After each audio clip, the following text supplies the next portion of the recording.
What is going on, everybody? It's Alex coming back at you with another video, and today we're going to be looking at a brand new PFN mock draft. If you are new, feel free to like, comment, and subscribe. Y'all know how to use YouTube. Below my face is my board. Below that are all the great ways to get involved with the community, as well as take advantage of our two sponsors, Olipop as well as UnderDog Fantasy. We don't need these because I'm going to be looking like I have two freaking ring lights for eyeballs. So pray for me on this one. A little bit of a sore throat, so bear with me with that as well today. It is what it is. Let's get right into this. Let's have some fun. Right now, my Steelers are getting absolutely eviscerated. So, yes, I wanted to have our mock draft Monday, but, with two playoff games kind of being played on Monday, I was going to delay it an extra day. So tomorrow we'll be getting our 2-round mock draft, and Wednesday we'll be getting our trades 3-round mock draft. We're going to be doing a 7-rounder very, very soon. I just need to have the mental fortitude and, the willingness to die in order to do something like that. And right now, we're in the mood to live and not really in the mood to let my life force get sucked out with the 7-round mock draft. Although all of y'all have done a 7-round mock draft, know exactly what I mean. Let's get right into this. This is by Will Helms. Usually these PFN mock drafts are by my buddies Ian and Ian Valentino, as well as Cummings. So new player on the block. Let's see how it goes. Start off with the first overall pick. The Bears go Drake Maye. Drake May's not my number one and number two quarterback, so y'all know how I feel about the player. I do think the Bears would be in the market for a quarterback. I would not, if you don't think Caleb Williams is your guy, stick to Justin Fields. No reason to take shots on these other quarterbacks if you really do believe in Justin. Caleb just has a little bit of a higher ceiling. I'm not really going to discuss this in too much depth. I could just go on and on about this. We're going to be getting some new quarterback rankings and such out in the near future now that we know who's actually going to be coming out in the draft because, guys like J.J. McCarthy could have returned. He ended up deciding to declare. So there's some pretty cool additions to the draft room, so to speak, on that. At pick number 2, the Commanders go Caleb Williams. Almost feels like a forced pick to get Caleb Williams on the Commanders, but thank you for making my thumbnail easier. There's been a Washington Commanders uniform jersey swap with Caleb Williams that I absolutely adore, have been wanting to use, and in my mock drafts have not had the opportunity. So would be grateful to use it in the thumbnail. Thank you, Mr. Will. At pick number 3, the New England Patriots go Jayden Daniels. So the quarterbacks go 1, 2, and 3. It's been doing the same exact thing for me, to be fair. But Jayden Daniels is a top-tier prospect. His middle of the field vision is extremely underdeveloped. That is his worst trait. It's the worst trait of a lot of these quarterbacks in this class, which is also why I don't have Jayden as a blue chip quarterback. He is still top 15 on my board, but technically we can do this now because we did end up losing a player. We can actually have him be 15, and then we could have Malik be 16, and then fix the rest of these guys. Because unfortunately, RIP to the rest of the draft class, but we have Mr. Denzel Burke piecing the scene. So, adios, my good friend. We love you, but you are not going to be part of this. We'll deal with the graphics later. So, we unfortunately have to say goodbye to one of my favorite players, and Emeka Egbuka is also not in this draft class. So, lots of stuff being updated ATM. Regardless, New England Patriots going Jayden Daniels is a phenomenal move. They need an upgraded quarterback. His issues just processing the middle of the field and taking big hits. At pick 4, the Arizona Cardinals go MHJ. It kind of feels like a shoe-in at this point. I do think they'll be looking for a potential left tackle or right tackle. I'd prefer the right because Paris Johnson, I believe, should be a long-term left. But, he's working at right tackle. I don't feel like you need to change it. Just if you think there's going to be a top-tier right tackle available at, I believe, I'm trying to remember the pick now because actually Houston's doing better. We don't even know what the pick's going to be. You might actually have to move back and get a tackle if you're really wanting to grab one. But at pick number 5, the Chargers go Joe Alt. So, for me, I will never fault a team for going offensive line. Just fair and square. I do think this team will opt for going after a weapon. The Chargers, naturally, that's where you should be looking if your team does not have the juice that is required to really kick some ass. And unfortunately, it doesn't seem like they do. Joe Alt, though, would not be a bad pick. I maybe would give it like a B+, maybe an A-. So really still a very solid selection. At pick 6, the Giants go Malik and Neighbors out of LSU. That's the pick I've been going with him, so I can't really make any form of complaints. They've been looking for a wide receiver 1 for a while. Makes sense. Pick number 7, the Tennessee Titans go Olu Fashanu. I always say go with the best left tackle that is available. Olufashanu is the final one that is legitimately worth a top 10 selection. So this is the no-brainer pick. At pick number 8, the Atlanta Falcons go Dallas Turner, edge out of Alabama. Could be in the market for a QB, should be in the market for a QB, but we'll see which quarterback slipped into the second round based on this. Of course, this is a live mock draft reaction, but edge rusher, quarterback, even wide receiver, those should all be on the board. At pick number 9, the Chicago Bears go Rome Odunze, wide receiver out of Washington. Bears fans love Rome Odunze to the Bears, so I'm not going to shame him too much. Rome has some pretty top tier routes in terms of his deep route running, but still want to see him develop a little bit in terms of the consistency and the sharpness of his cuts. Crazy motor, though. Going to give a lot of respect for him. I'm not going to shame a team that takes him. At pick number 10, the New York Jets go Keon Coleman, wide receiver of Florida State. I wonder if it's just Will or the rest of the community that's trying to lose the prospect fatigue again. Really good wide receiver, good one-on-one catch guy.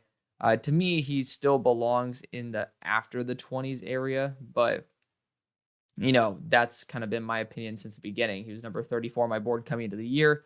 Never really got into the put Keon Coleman in the top 10 area, but good player. Not necessarily because I follow him on Twitter. Doesn't seem like the type of guy that I would want to be best friends with. I'll put it that way. Just not somebody that gets me excited to have him on my team, but the talent's there. The talent's there, and it's super minute. But I was like watching a video, and it's like, man, I want to see a little bit more personality. Kind of seems just a little bit more stone-faced, but at the same time, he's just shooting basketball. So, we all sometimes go into our little game face mode, and that's okay. Super minute nitpick. The Jets definitely can use wide receiver, prefer an offensive tackle. However, at pick number 11, the Minnesota Vikings go Terrion Arnold. Don't think the Vikings need to go cornerback that desperately. They've shown the ability to draft really solid corners down the board. And so I'm going to trust him to continue doing that. Terrion is my corner 1. That does not mean that he needs to be the one who's taken here. So I would prefer even going defensive interior, Jer'Zhan Newton would look quarterback, of course. That's the spots I would go. Edge rusher as well. Denver Broncos then get Jer'Zhan Johnny Newton here at pick 12.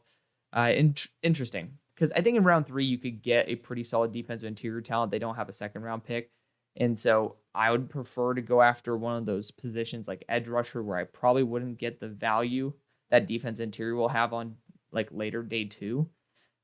But still a good player. If you really just want to hit a home run hit with somebody who's going to be on the interior who can pass rush, Jer'Zhan Newton is going to be your guy. At pick 13, the Vegas Raiders go Michael Penix Jr. out of Washington.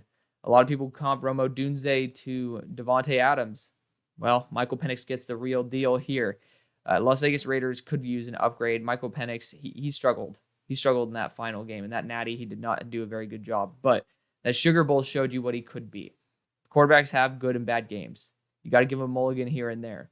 And the play in the Sugar Bowl does give me some pause to make me want to believe that he does belong in the first. But with the 3 season-ending injuries, with the age, with the lack of overall mobility where he's not going to be a plus athlete, I would probably say that this is a bit early.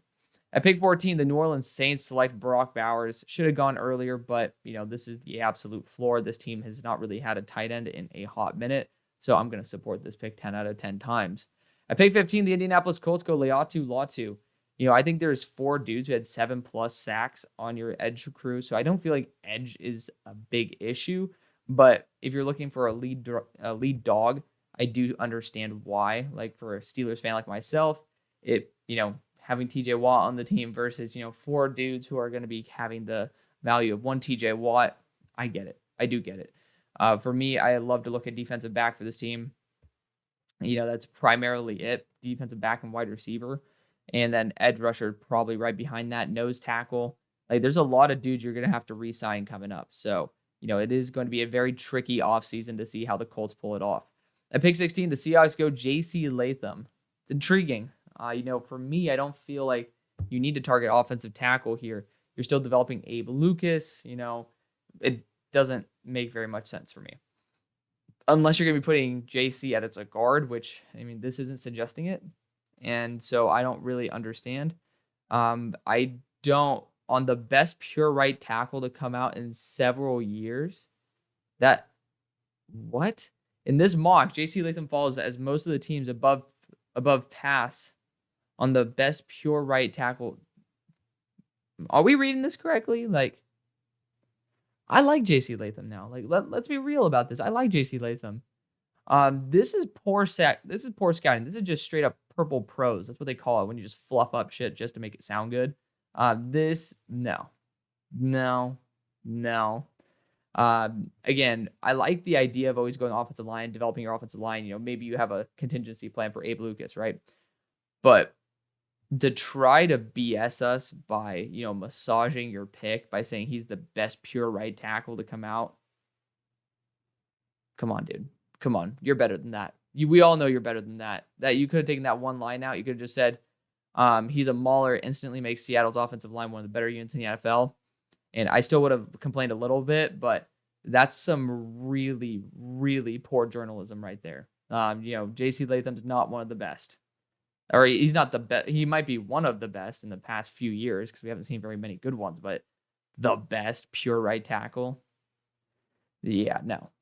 Pick number 17, the Jacksonville Jaguars go Kool-Aid McKinstry. I think this is a perfectly fine selection. Going after DB is always a smart move.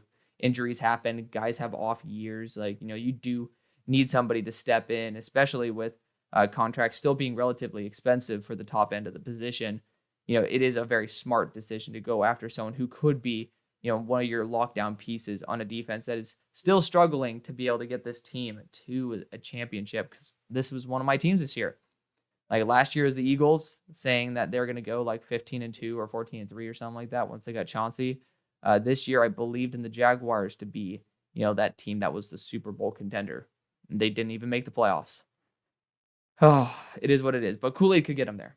Could help at least get them there, because I'm going to try my best to resist losing my marbles, because I do know how damn good this team should be. At pick 18 for the Cincinnati Bengals, they go Cooper DeJean. I don't really believe the Bengals need to address the secondary that desperately. You know, he's going to be a big asset wherever you want to place him, but with the Bengals, you got Talise Fuaga there at that tackle spot with Jonah Williams up for a contract. It doesn't make much sense to go anywhere else but to go after that position. You know, you could even go a wide receiver here. I was going to say Emeka Egbuka, and it breaks my heart he's returning to school just like the rest of this goddamn Ohio State team. And I'm an Ohio State fan. That's the thing. Like, I'm an Ohio State fan. And it still breaks my heart to see these guys returning because, you know, these are first-round quality players that are leaving the draft to not leave, so to speak. But, you know, there's just, in my opinion, there might be some better options for the Bengals to target here. It's just, unless you want to be running 3 safety sets the whole time, doesn't really make very much sense. At pick 19, the Tampa Bay Buccaneers go Troy Fautanu, guard out of Washington. I know my Bucs fans have been talking about some interior offensive line help for a hot minute. Troy Fautanu is going to be an instant upgrade there. He's a great player. I would say I'd prefer to go Graham Barton just because you get that dude who's actually played a lot of center, and then you could also get that guard versatility versus a left tackle who'll be playing guard. I guess pun intended, regardless, you're going to deal with, you know, an upgrade. You're going to get an upgrade here. Might not be the best pick, but you're going to be getting an upgrade, and it's offensive line, so, you know, I'm not going to get too harsh about it. The Rams then go Chop Robinson, edge out of Penn State. You know, I've talked about this. I think I talked about this on Connor Rogers' mock draft because I think this was the same one. He has so much potential, and I love it. If Aaron Donald stays, you know, fine with me. But I don't know if he will, for one. And number two, Chop just doesn't complement Byron Young that well. Both of them are high level, high upside, lower floor. But to be fair, Byron Young's done a very good job. But coming in, they're very similar. So, like, really good athletes, you know, great bend, high upside plays. I think Chop's better than Byron Young. And that's coming from me where, you know, right now I'm trying to say why this isn't the right pick. But I think that you want to go after someone with a little bit more size. Chop's in that 250 to 255 range. Byron Young's in that like 240 range. I want to get someone who's in that 260 plus, you know, especially with no JT Tuimoloau in this draft. Now Braylon Trice is one of a very, very few breed. Him and Latu are pretty much the only two 265 plus guys that legitimately are day one starters. So think of it like that, because that's the way I would be rolling at that pick. Wouldn't be a bad selection, but I just think there might be a better one. The Steelers, who are getting their asses kicked right now, take Nate Wiggins out of Clemson. We do need some corner help. And Nate Wiggins, very field aware, very smart. I'd be happy to have him. I'd prefer to go after Tulise Fuaga, but this is a fine prize. I'd be happy with this. At pick 22, the Dolphins go Tulise Fuaga, tackle out of Oregon State. He is really damn good tackle. My number 2 tackle in the draft, my number 1 right tackle. You'd have to be kicking him probably to guard for the short term, training up to be a left tackle, but it's just BPA. I'd be very happy if the Dolphins were able to land him. At pick 23, the Texans go to Vondre Sweat. I think going after either of the defensive interiors from Texas would be a very smart move because they're both enormously talented. I'm very excited to see them there in Mobile, Alabama, because we are going to be boots on the ground. Potentially, we'll have another member of staff coming along too. You might love her a lot. Her name is Alex. So, that'll be very intriguing to have the second member of Hail Mary Sports. At pick 24, the Cowboys go Cooper Beebe, guard out of K-State. Good to see some love for Cooper Beebe. He's just he's just not been getting the love he deserves.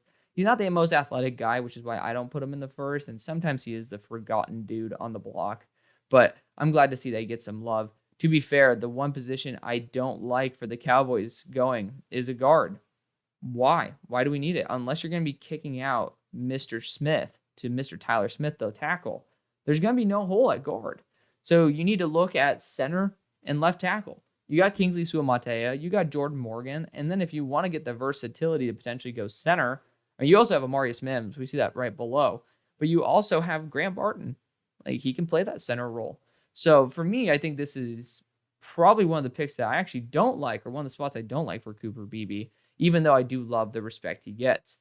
Green Bay Packers then select Amarius Mims. If you're sitting here at 25, which, this was made after the game, I'm 95% sure, because, they beat them, which is wild. But, the Packers, if you're sitting here and Amarius Mims is on the board, you don't need him, but that's definitely best player available.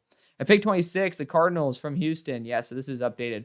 Go Jared Verse, edge out of Florida State. I talked about actually Leatu Latu as well as Braylon Trice being the 265 plus guys. Jared Verse is right in there too. I think he's 260. So you do have a very slim margin of dudes who actually have larger NFL size to set the edge, but not going to shame the Cardinals at 26 for going after arguably one of the best players in the class.